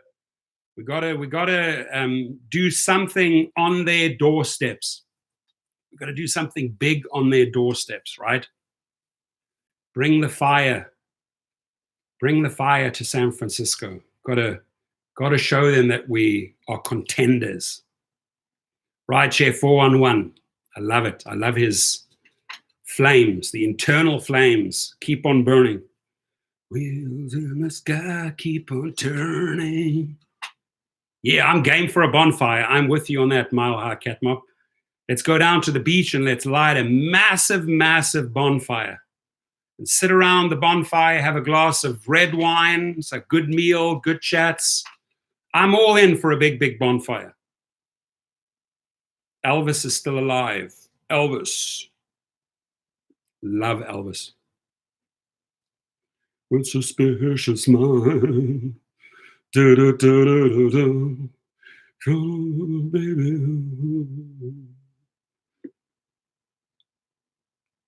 Yeah, some people are getting planted to sabotage the movement. That's very well said of Manibia. They definitely plant their little alien trolls to sabotage, no doubt about it. But we flush them out. Even with the broken wrist, we knock them out. The movement is way bigger than anyone or any organization out there. I agree, Manib. Thank you for saying that. Drivers unite. Put another log on the fire. I got a lot of logs down in the garage. I can throw a ton of wood on the fire. Exactly. We can keep this fire burning. Daniel Felix, where do I sign up to be a driver? Good question. Here it is.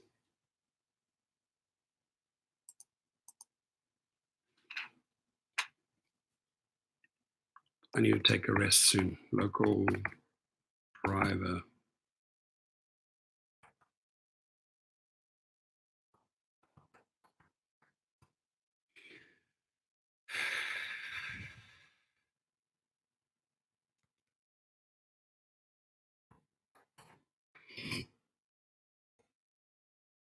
I'm going to keep the Uber stories coming, and I'm going to keep the Lyft stories coming, and I'm going to keep the rideshare stories coming. But right now, what's hot and where we got to really get a lot of momentum going is around this Canadian company. So, you know, give them a shot at it, right? I'll say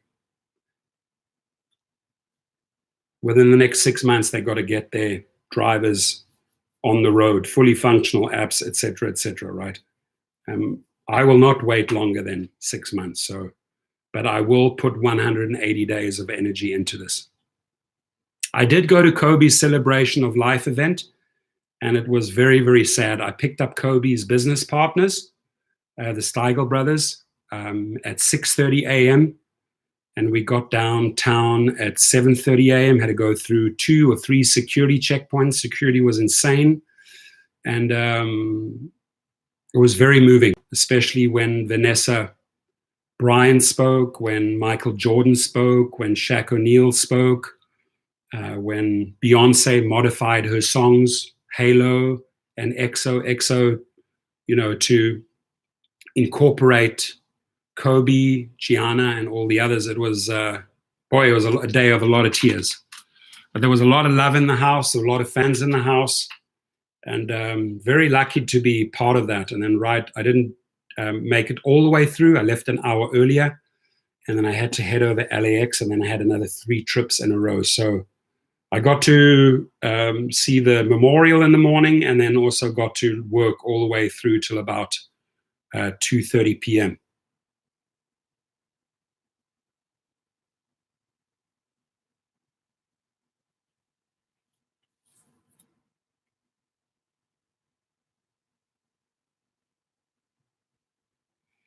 Eric Harden, time for a break. I'm with you. Thank you for saying that. Thank you for reminding me, because I'm feeling a little under the weather. Disrupt the disruptors. Listen to what Munib says. Follow him. They're a great, powerful movement in San Francisco. Edward Escobar and Munib, a power team.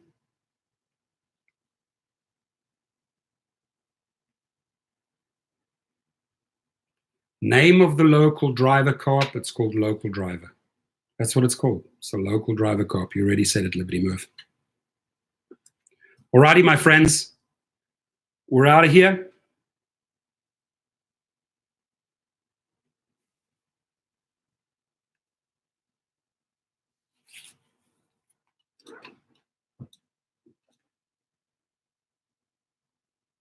Yeah, I have a concussion and a bust wrist, so I gotta recharge. Whoa, wasn't expecting that. Mr. Mark Vega, appreciate everything you're doing for us drivers, giving us the opportunity to finally be able to support our families. For some, RHIS is all we got. Thank you, Unity. Wow, thank you, my friend.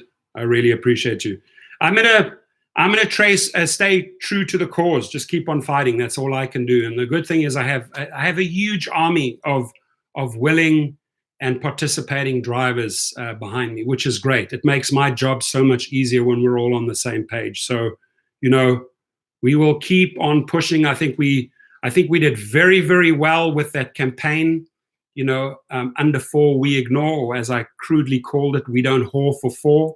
At 5 we drive. We did very, very well there, and they already started implementing changes, right? They've got a lot of good feedback. So as long as we can mix up their algorithms, as long as we can shake their Uber tree, shake their Lyft tree, right?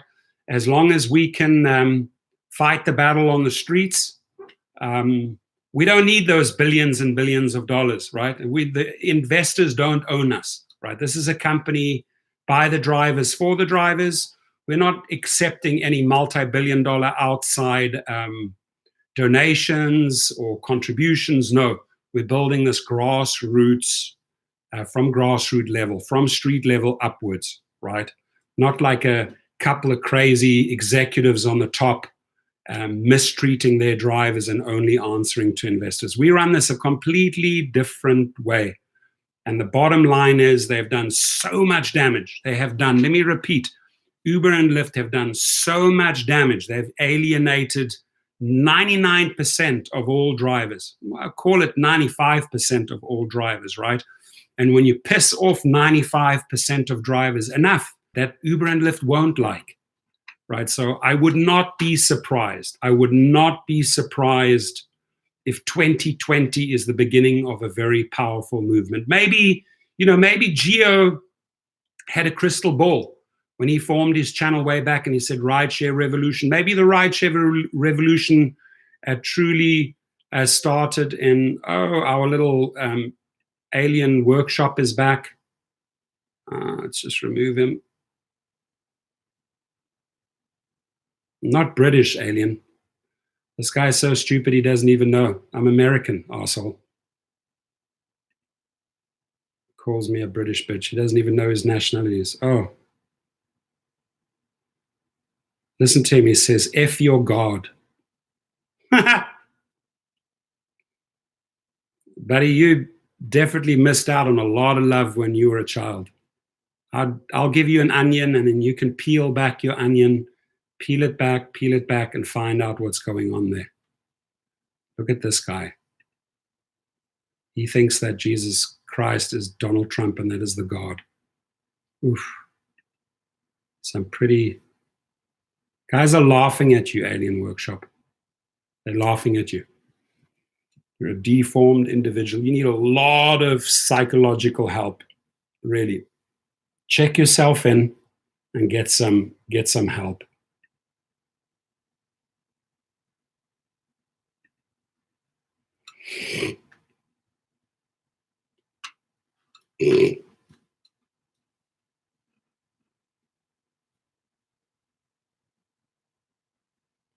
Yeah, but that's where I spent many years. I wasn't born in South Africa, Liberty Murphy. I was born in Washington, D.C.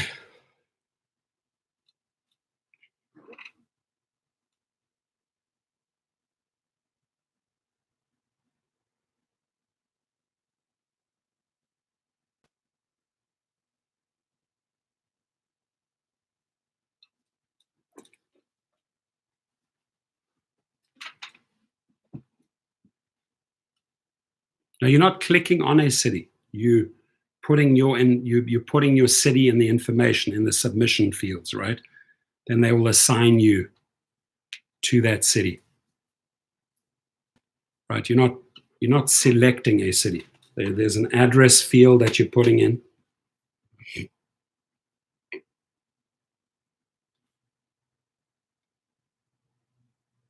Co, yeah. Good. It's co, for co-op, not com. Localdriver.co. Thank you for saying that. Localdriver.co, like co-op. Okay, cool. Thanks, Matthew. Thanks for clarifying that. Cincinnati in the house. Matthew, we welcome you.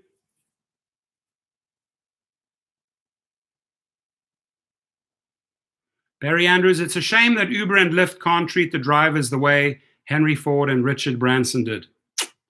Great statement. So true. Yeah, Inland Empire, the messed up part is that these trolls don't face you. They cyber attack hidden behind their screens. I wish they would come out, because even with a broken wrist, it'll still club him. It's a piece of metal here in the thing that if you hit the guy the right way, that should do some serious damage, just this piece here. Love to meet a character like that face to face, 2 feet away. Good old times. Gift from A Termis, I like that one. Thanks, RSP. Gotta go. See you in the next stream. I like this. Artemis. I'm in, says San Diego Rideshare driver. Thank you. Jason Ferris. Yep. When are you coming up to the nation's capital? I'm going to come up there.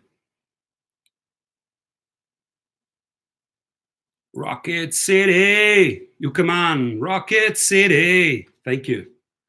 Thank you. Thank you. The website is nice and clean, simple to understand, right? Very simple to understand. Tons and tons of rewards passed on to the drivers. A lot of synergies already formed in the last 11, 12 years. Where in DC? Georgetown. Georgetown. That's where I was born. My dad was professor of Georgetown University. I'm as American can be. The only thing is that I have a strange South African accent. But on paper, I want to let that little troll know that I'm American as American can be, and I have every right to shoot my shit in the same country. Right? So if he thinks I'm some, as he calls it, foreign trash, invading his space, I've got news for him. I'm in your space. Come and join me in my space. Within my 2 feet space. Let's see what you got, boy. Alexander Rodriguez, I tried to sign up in Dallas, but it doesn't work. It works fine. You got to go become a member and put in your city. It's there. There, I'm clicking on the link right now. Doot, doot, doot. Takes you to the page. Okay, maybe they're updating it.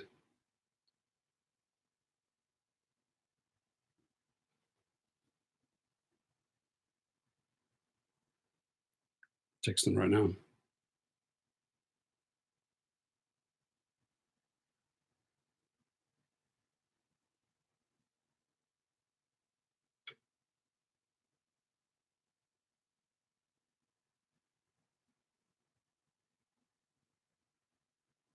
I'm writing them right now to the engineers there.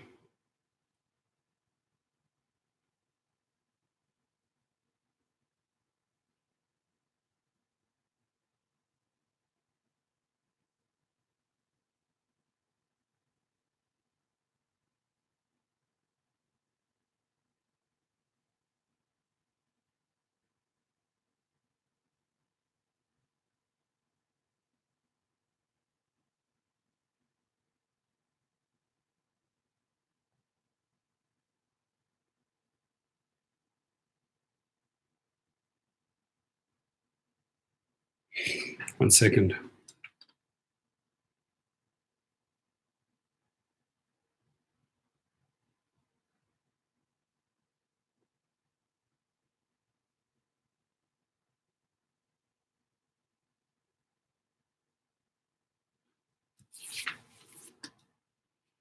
Robin says, don't entertain those aliens living in a living hell, which is true. I've got to have a little bit of fun with them, though, Robin, because they think they can come here and shoot their shit. You've got to have a little bit of fun with them and slap them around a little bit, right? But you're right. They shouldn't receive any energy whatsoever. You're absolutely right. Thank you, Love and Light. Good question, Torsten. Will this co-op include GOAT? Yes, all the elements of GOAT, everything that we've built so far, we've handed to the company for the scheduling platform, right, to enhance it. So all of that collective input that we've already been working on flows into this. Exactly. Very good question. That's why I think it's also really, really good synergy, because a lot of the things that do work and don't work in the real rideshare world, you have to break them down, you have to brainstorm them, and you have to say the things that truly do not work. And by the way, I think you will like this.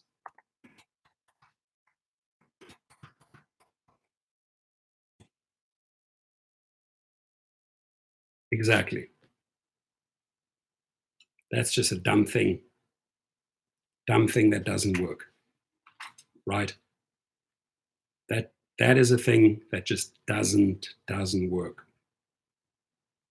Yes, probably the scheduling side of it will be one of the most powerful tools. It's very, very unique. That's where we have spent a lot of time and a lot of money, right, is on the scheduling side. So our scheduling platform flows right into this, into their existing infrastructure. And then, like as I just said, the thing that I believe does not work, the thing that I believe that divides us, right, is the rating system. So this BS of 1-star, 5-star, fake,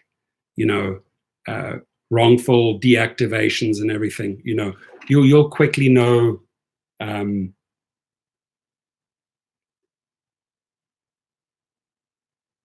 Let me put it this way. I know for a fact that if you have a rider paying $4 or $5 and issuing a complaint, and suddenly a 5,000 trip driver is deactivated, something is horribly, horribly wrong in that equation, right? That they don't look at the merits and the standing of that driver who's done 5,000 trips, and that they would immediately act on a complaint of a $5 paying rider to deact a 5,000 trip driver. You have something very, very wrong in your system, right? There's no prioritization within Uber and Lyft, right? They will only cozy up, they will only sleep with the people that pay them the money. Everyone else is replaceable, right? So I know that, and knowing that, riders are everywhere. It should be a privilege for a rider to come on board with us, right? So you're not going to push 1,000 or 5,000 or 10,000 trip driver out just because you're going to launch one false tirade, one false accusation, right? It's not going to work that way. You don't have to be desperate like Uber and Lyft and keep that little guy that's paying $3 or $4, right? That's something so messed up in their business equation when they cozy up to that $4 paying rider versus letting a 5,000 trip driver go. Then their math, their system, their managerial style is completely down the drain, completely down the gutter. There's something horribly, horribly wrong in that business equation, right? So there's many, many things that have not been thought through on the Uber and Lyft side. There's many, many spontaneous decisions by Uber and Lyft that are not thought through. In my right mind, I do not know how they can give more value to a $4 paying ride, to a $3 paying rider versus a driver, let's say, who's done 5,000 trips. You know what? We can replace him. Do you remotely understand or know, Derek Kay or Logan Green, what that driver has done for your company with the 5,000 trips?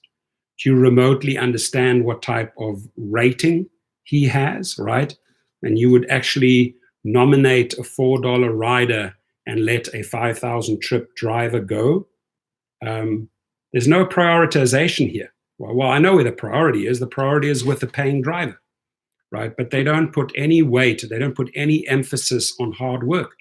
So basically, once again, telling me they do not listen, they do not care about the driver. Period. I don't know how else you want to argue that one. PGH Chris Rideshare says, I'm a nice person and it comes naturally for me to help people, but there are riders that you can't please. You're correct, and you're 100% correct. If you're naturally a good person and you're helping people, there's just certain individuals that you cannot help, right? And that's usually it's their story, right? That you do not want to connect with, you cannot connect with, and you will never ever please them because they in their own little world. Gregory Leo says, I had over 5,000 5-star rides with them.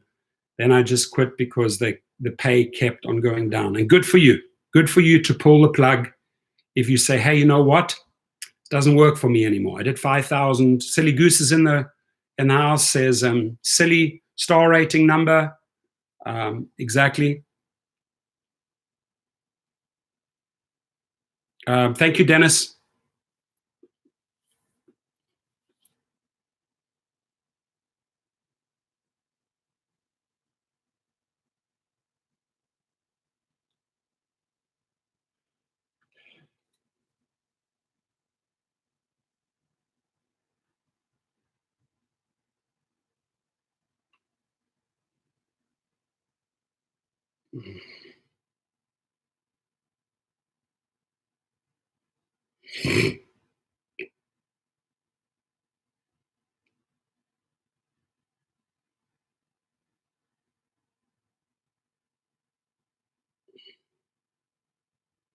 So the tech team at Co-op, they just texted me they're going to jump into this live stream afterwards and then answer as many questions as possible. That's great.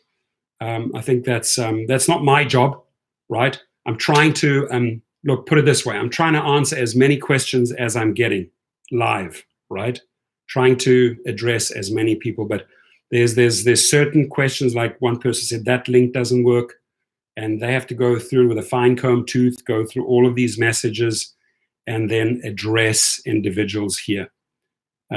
Scott Tucker says between both 13,000 rides. So you have a guy like Scott who's done 13,000 rides, let's say, and I God forbid, I hope it never happens, but you have one idiotic rider that comes along, hits him with a false story. Then you have another rider, maybe same day, that hits him with that new a snitch feature where they report back on his driving style, erratic driving, erratic braking. And what they're not doing is they're not looking at the totality of his 13,000 drives. And let's say face value on that day, because he happened to get, just the way the universe has aligned it, got 2 complaints, and then it led to an immediate deactivation, right? And for a person who has 13,000 trips, I'm just using this as a scenario. I'm not saying it is like that. I'm not saying that he is deactivated, but I'm just saying, just play with me. This idea can happen.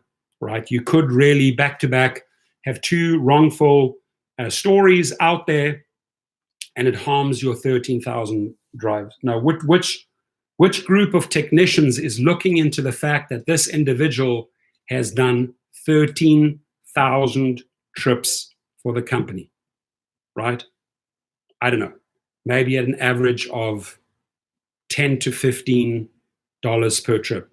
Some trips are $40, some trips are $3, maybe at an average of $10 for the company, right? It's a lot of money, right? So they then would rather go with the 2 riders that made up this false story, or would they go with a driver who has genuinely done 13,000 hard working trips? So there's a missing link here, right? There is something completely out of balance in the way these guys make decisions. I need 2 more thumbs up, and I'm on 60, please. Thank you. Tony Slaughter's in the house. New terms came out for Nevada today. As I was told, there's nothing there about arbitration, so there's nothing really to opt out. It's just about insurance matters, so it won't affect any of the legalities. I got a couple of text messages talking about the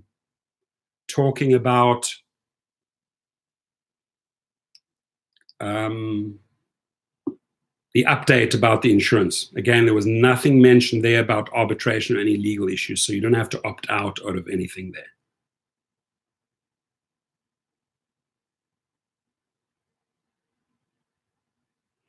River Astronaut, can we use fictitious names too, like the riders and pictures?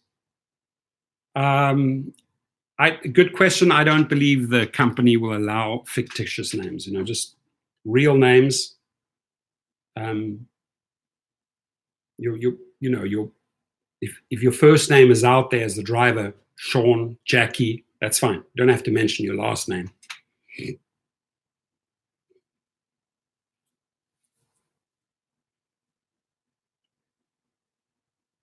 Silly Goose says, you are right, Torsten, they should only deactivate a driver if they have several bad reports which show a pattern. 100% correct. So you have an ongoing pattern, an ongoing complaint again and again and again by a driver that he did this, and then he did this, and he was harassing, and he made sexual comments, and he was harassing. Chop him off, right? If you have 15 complaints from a female rider and they're all along the same lines, that has some validity, right? You've got to look at that face value and say, well, that's a problem driver. Off he goes. But out of the blue, just like two random complaints, erratic braking, fast acceleration. Maybe the guy had to accelerate out of a situation so he didn't hit the car in front of him, right? And then you deactivate a 5,000 trip driver, you deactivate a 13,000 trip driver. There's something horribly wrong in the managerial style of these rideshare companies if they put more weight on that rider than that hardworking driver. But yes, as Silly Goose says, if there is a pattern, if there is a series of identical complaints, whatever they may be, the guy was constantly speeding and tailgating, the guy was constantly speeding and tailgating, the guy was constantly speeding and tailgating, 5, 6 people report it, you're out. Rideshare Hustle says, hello.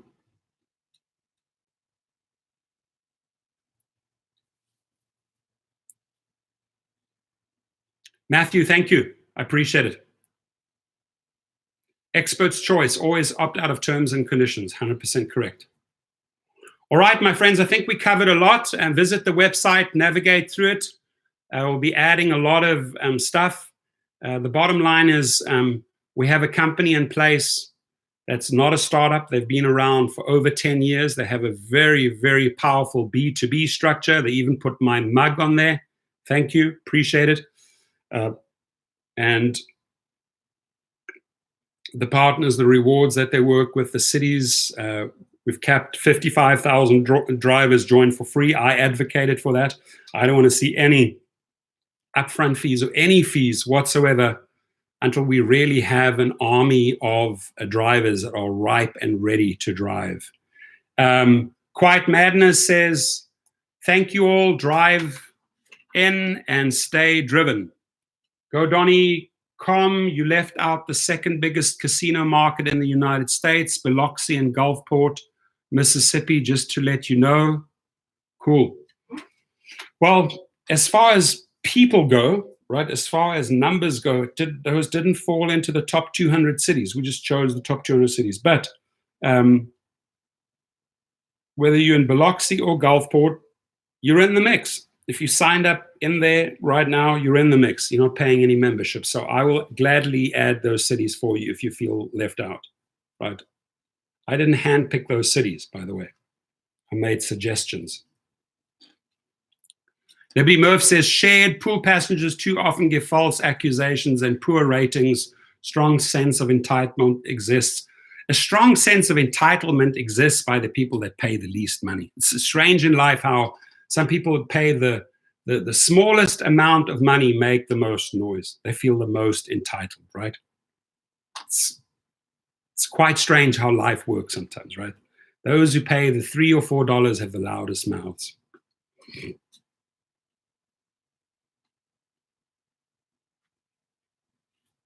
Silly Goose and GoDonny.com, I hear you. Acknowledged. Good. Okay, we're on the 2-hour mark. We're over 70 thumbs up. I really appreciate that. Marco Lugo in the house. Cheap fare, great service. That's what they're getting right now. They're paying a very, very cheap fare and they're getting a very, very good service. They should be grateful. Nothing but gratitude. The riders should have nothing but gratitude. Thank you, love and light. Sending prayers. Rest up. Yeah, my brain is still pounding, so I'm going to go and switch off the lights, go and lie down in the darkness for a while. I appreciate you all. Can we just light up? Abstract Echo just walked in. It's okay. It's okay. You came. You're here. Can we just light up the room one more time with a lot of color and emojis so we can set the frequency for the Wednesday? Boom, there we go. There we go. There we go. Pittsburgh. Rest well. Thank you. Thank you. Mark, Christina McIntyre. Thank you. Let's light it up. I want to take a picture.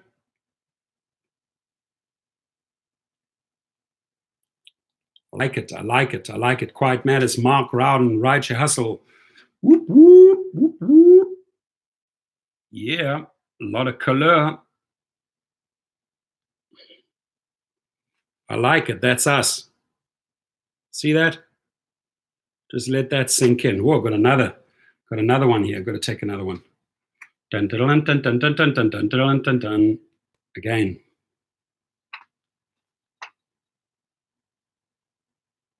That's who we are. Thank you, guys. I appreciate you. And if you have questions, please, there is a contact us feature on the far right side of the website, localdriver.co, not .com, .co, right? And then on the far right, there's a contact us. If you have a question for the company, any specific question, please do not feel shy. Ask, and demand an answer, right? I'm not the walking encyclopedia for the cooperative. I'm definitely the marketing arm, the noise arm, the fighting arm, the battle arm. But if you have questions, go directly onto localdriver.co, right? And ask the questions. Absolutely, Monkey Famous. He says, can I sign up with my E300 Benz? Absolutely, beautiful car, by the way. Money, money, money isn't funny in the rideshare world. All the things we could do if we had a little money wouldn't be funny in the rideshare world.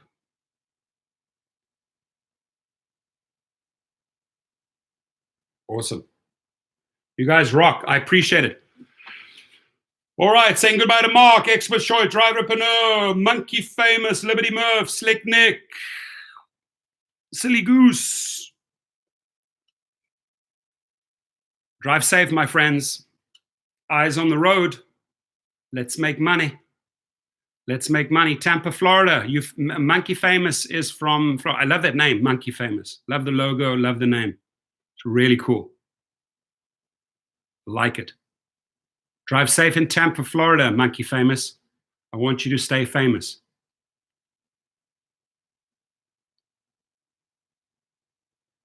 Good. Go Donny Com says, road in your eyes. Come on, man. He likes it. Come on, man. Come on, man. Come on, Eileen. Oh, I swear I'll be mean. Come on, man. Road in your eyes. Road in your eyes, Go Donny Com. Pinga, pinga. Pinga, pinga means ka-ching, ka-ching, money, money. Drive.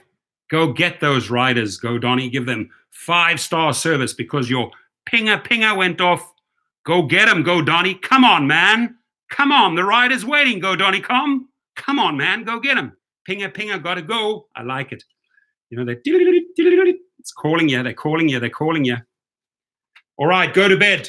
Yes, I heard you. It's time to go to bed. Thank you, my friends. Have a wonderful, wonderful day and drive safe.